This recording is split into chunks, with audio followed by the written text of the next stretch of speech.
Allah itu, kata Rasulullah bilang gini, Allah itu kadang-kadang mendengar seorang hambanya nyeletuk nggak sengaja, tetapi celetukan hambanya itu membuat Allah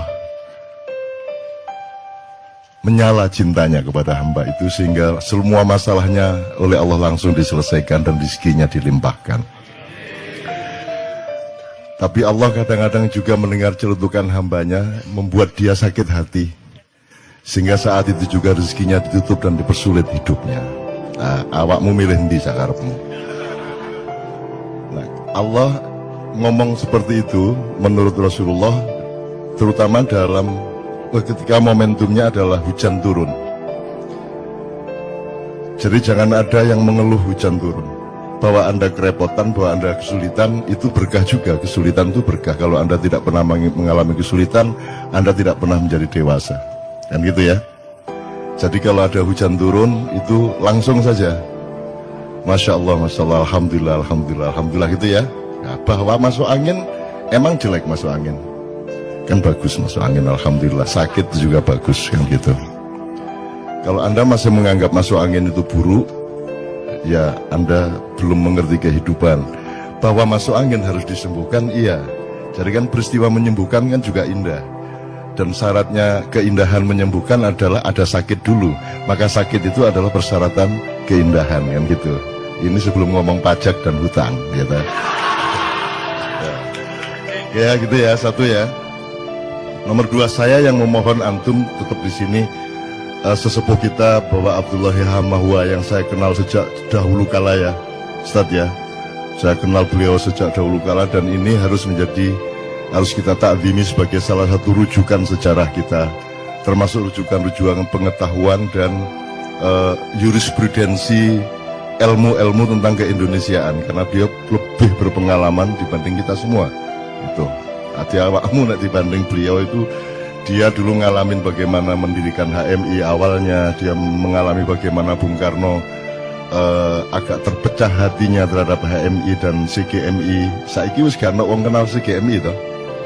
Udah nggak tahu CGMI ya.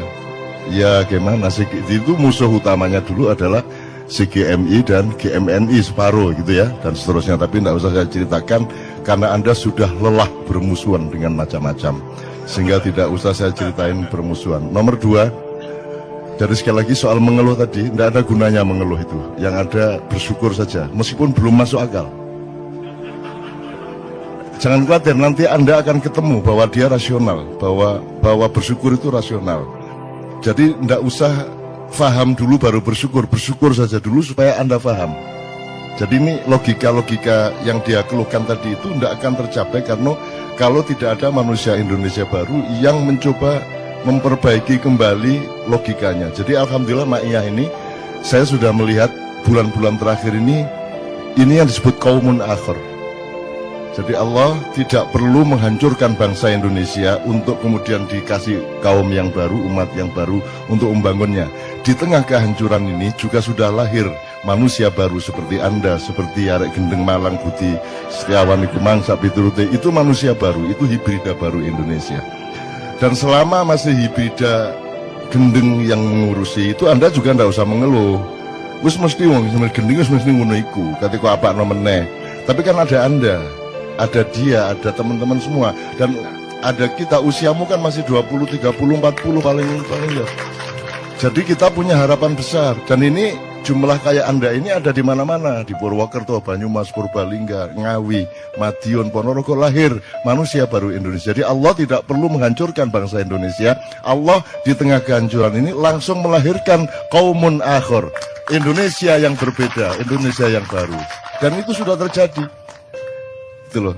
Bahwa nanti berhasilnya itu bertahap. Mungkin Anda sudah umur 50 baru kelihatan.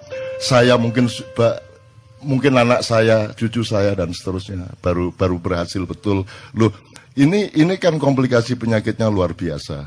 Dan Anda tadi itu digaram-garami sama Anda sehingga anak Malang itu tidak tahan. Wis loro dikei lombok meneh. Wis seru aku iki nek gendeng wis seru.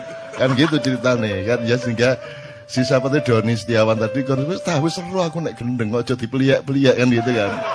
Oke. One, itu first. The second,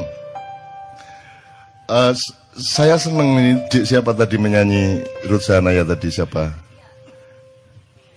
Tia, dan siapapun. Kenapa di KJ ini semua boleh tampil, nggak ada syarat. Setan pun tampil boleh. Karena kalau dia berbuat buruk di sini, dia akan mengalami kebakaran di dalam hati, jiwa, dan pikirannya, mungkin juga hidupnya. Barang siapa berbuat jahat di sini, barang siapa punya hati jahat di sini, Anda tunggu. Tidak usah lama-lama, Anda tunggu saja. Jadi semua yang di sini ini, Ustadz Himam, ini mereka orang-orang insya Allah tulus. Mereka semua ikhlas untuk Indonesia. Tidak ada orang mau jauh-jauh, apalagi di Jakarta yang bukan kota ini, tapi hutan rimba ini, enggak jelas ini. Mau datang-datang jauh-jauh ke sini tanpa pamrih, tidak mencari uang, tidak mencari apa-apa, kecuali mencintai Indonesia. Masa Allah tidak akan membuat Anda hidup lebih berperan dan lebih sumringah di masa yang akan datang. Jadi ini mereka insya Allah tulus semua. Nah, setan pun kalau dia tampil di sini, itu mau tidak mau dia harus berbuat baik. Jadi Anda pengennya setan berbuat baik atau berbuat buruk? Benar. Karena Anda maunya setan itu buruk toh. Ya toh? Dan Anda sudah klaim dengan stigma setan itu buruk. Lah itu kan salah Anda ngomong gitu. Setannya mengeluh sama saya. Saya ini disuruh Allah ini saya jadi setan ini. Saya ini cuma taat. Saya tidak punya kemungkinan lain. Sama dengan malaikat, tidak punya kemungkinan lain. Manusia dan jin punya kemungkinan. Faman syaa falyu'min, faman syaa falyakfur. Kalau kamu mau percaya, percaya. Kalau mau khianat, khianat. Kalau kamu mau baik, baiklah. Kalau mau buruk, buruklah dengan resiko masing-masing. Kita punya demokrasi dari Allah. Setan tidak punya. Lebih beruntung mana Anda apa setan? Kan lebih beruntung Anda. Makanya saya itu tidak tega sama setan. Kalau sholat, kalau saya kebetulan jadi imam, saya tidak ngomong, ayo softnya dirapatkan supaya tidak diisi setan. Saya tidak tega.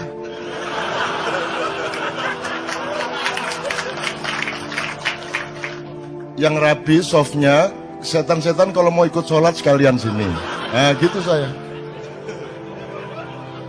Saya tanya, apakah ada makhluk di muka bumi ini yang tidak kembali ke Allah?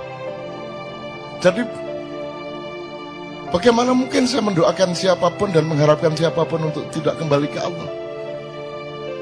Kemudian Anda dibiaskan oleh Allah sendiri supaya Anda diuji fokus sama Allah apa tidak dengan dikasih idiom neraka dan surga. Terus Anda semua itu pokoknya enggak pakai mikir, pengen ke surga semua. Saya kasih tahu, surga itu sepi banget. Anda ke sana nanti kesepian. Nanti dilang bentino. Isinya cuman siapa? Paling Hizbut Tahrir, MTA,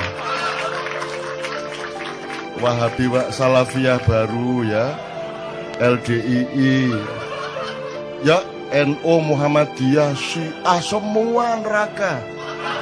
Jangankan lagi Kristen, Buddha, Hindu, semua di neraka. Lah kok kamu mau masuk surga itu gimana? Nggak punya teman, sudah masuk surga nanti Anda disuruh jenggoten lagi. Iya coba.